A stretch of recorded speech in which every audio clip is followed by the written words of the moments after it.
Io nel centro in mezzo alla rotonda c'è una bottega di pizzicheria, c'è la padrona che è un pezzo di donna, te mette avanti tutta sciccheria,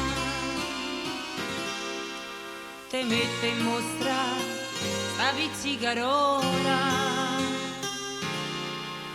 certi prosciutti che te fanno gola. A sola padrona, ne dicono tutti, sti belli prosciutti te fanno cantare. Ma dove attaccate, qui c'è roba buona, qualunque persona te posso pensare.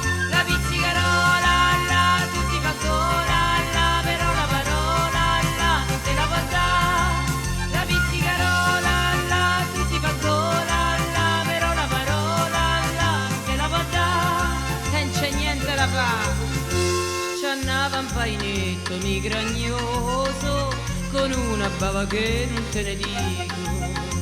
Voleva spendere poco e fare grazioso, diceva sempre trattami d'amico.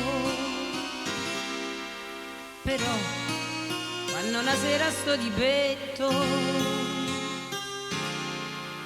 chiese il prosciutto per 6 sordi a letto. Asia rispose, non sei mica brutto, ti piace il prosciutto davvero ninnì, ma io metto il prezzo, non solo il sapore, ma manco l'odore le faccio sentire.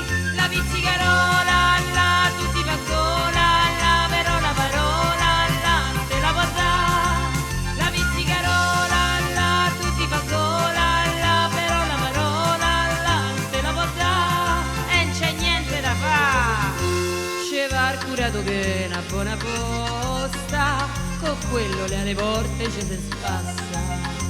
Nei giorni di vigilia lo fa apposta, gli mette avanti tutta roba grassa.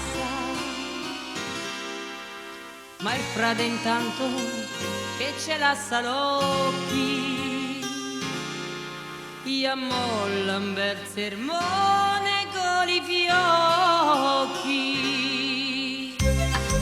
Che serve a mostrarli questi belli prosciutti, se poi denti asciutti te tocca restare.